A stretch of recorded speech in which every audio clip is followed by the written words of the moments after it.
How are you?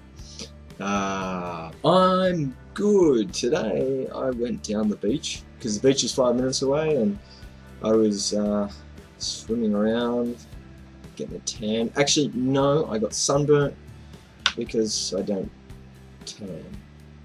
Anyway, it was a good day. But I wanted to talk a little bit about getting your Japanese driver's license because it's something that I'm doing right now. And it's difficult. But I'm only going to talk about getting an Australian conversion because Americans...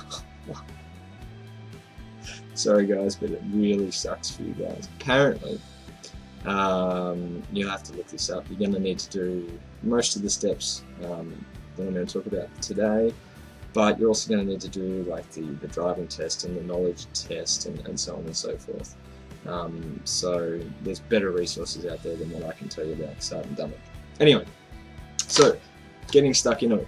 The first thing I'm going to say is, with all things, you know, take it all with a grain of salt. You know, if you get knocked back, whatever. Thank you very much. Arigatou gozaimasu. Go off and fix it, because it happens. You know, they'll send you back a couple of times, possibly. You know, it can happen. So don't worry about it, you know, these things happen, whatever. So, down to business, down to brass tacks, as they say.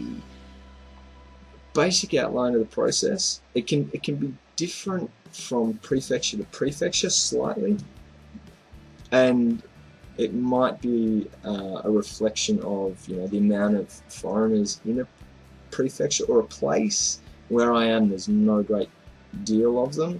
A friend of mine who lives in Tokyo, his process was just bang, really easy because I think, you know, they deal with a lot of people getting their license changed over. But I'm going to talk about, I suppose, the way that I see it working, like the easiest for you. So, first things first, you're going to need to get all your documentation together. Once you've done that, you probably want to, I mean, in Shizuoka, you need to get it checked at the Koban. Right. Now, once that happens, the Koban, or sorry, the police station will make the appointment at the driving center for you, and then you just attend the driving center, follow the process there, fill in some forms.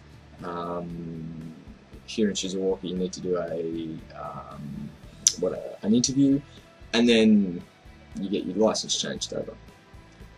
However, in Gifu, it's a little bit different. You get all your documentation together, then you attend the driving center one day. You need to book an appointment. That's when they check your papers, and then they'll say, okay, thank you very much, come back on X later date, and then you do the whole process of changing your license. So it's different prefecture to prefecture a little bit, so check up on that. Okay. Now, required documentation.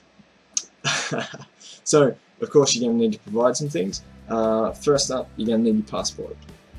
Okay, and to make it easy, I have been questioned about, oh, how long were you in Australia?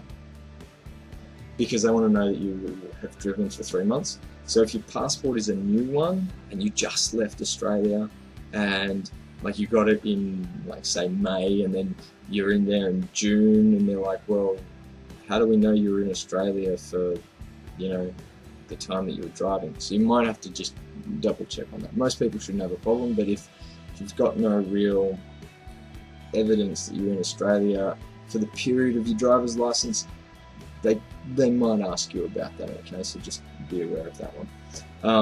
The next thing is your passport, then you're going to need your driver's license from Australia, okay?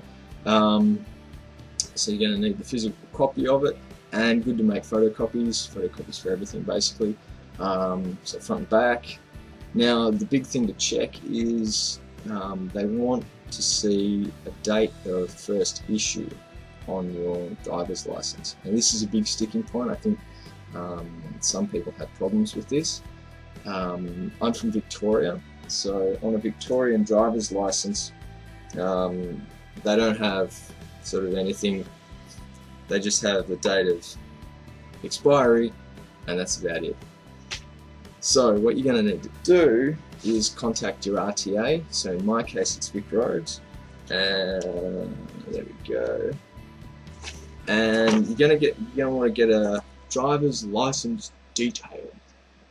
Yes. Now this tells me that I am who I am. I was born when I was born. My driver's license number, my offences. I am very offensive. No, not really. What type of license it is, and most importantly, when it was issued. Okay, that's a stumbling point. I don't think they need to know any of the other stuff. They don't ask about that. They really need that date of issue. Okay. Now JAF, which we'll talk about a little bit later, JAF will tell you, oh no, you don't need that translated. Get it translated. Just in case, like just in case. Like I was told, yeah, no, that's right. You don't need this date of issue piece of paper translated. I got knocked back at the police station. They said, well, this is not in Japanese. We can't accept this. So just get it translated. Okay. Now, speaking of JAF, you need to take your Australian license to the JAF, which is the Japanese Automobile Federation, and they will organise a translation.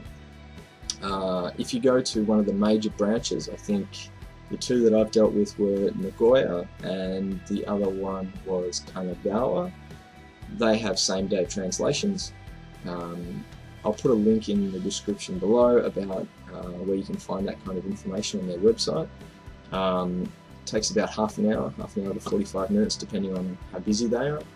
And I think the cost is about 3,000 yen. You will need to fill out a form, like a request form. You can download it or you can do it at the office. Okay. So yeah. So what are we up to? Passport, license, date of issue, and a translation. Cool. Once you've got all of that together, you're going to need to present your Zairyu card, which is your residence card. Basically saying that you live in Japan. It's also now your visa as well, so they know that you're here legally. And you're going to need to get a Juminhyou. I've said that wrong.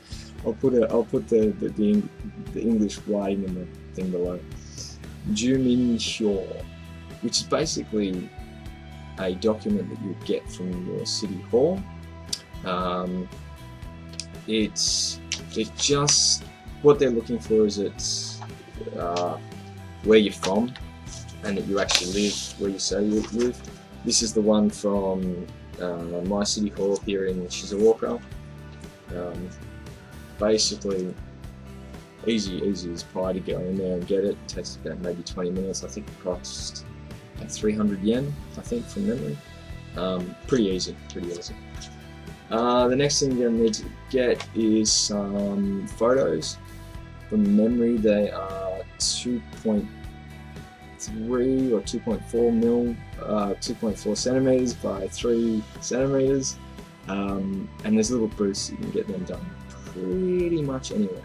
Okay, so not too hard.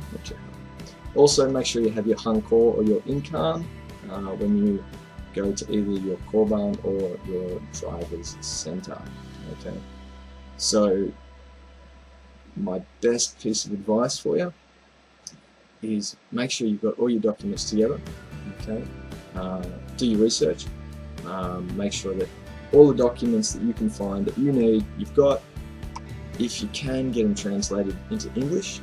Okay, and even better, if you've got a good mate who's Japanese who's happy to go to the driving center with you, even better. Ask them to go with you. Maybe buy them dinner or something like that.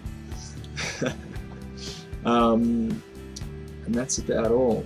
I might do another video after this just talking about the driving here in Japan.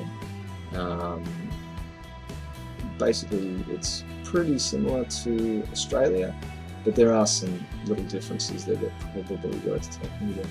Okay. Alright, well, good luck. Cheers. I forgot to mention, getting your date of issue piece of paper translated. JAF doesn't really want to do that. So some suggestions might be look into an international organisation run by your city hall.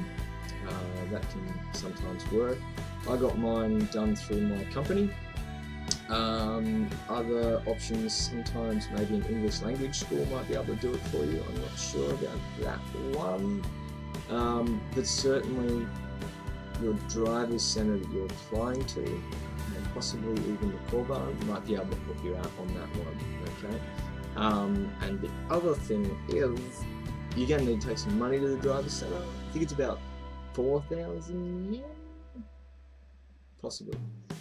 It is for me anyway, so just to keep that in mind. Anyway,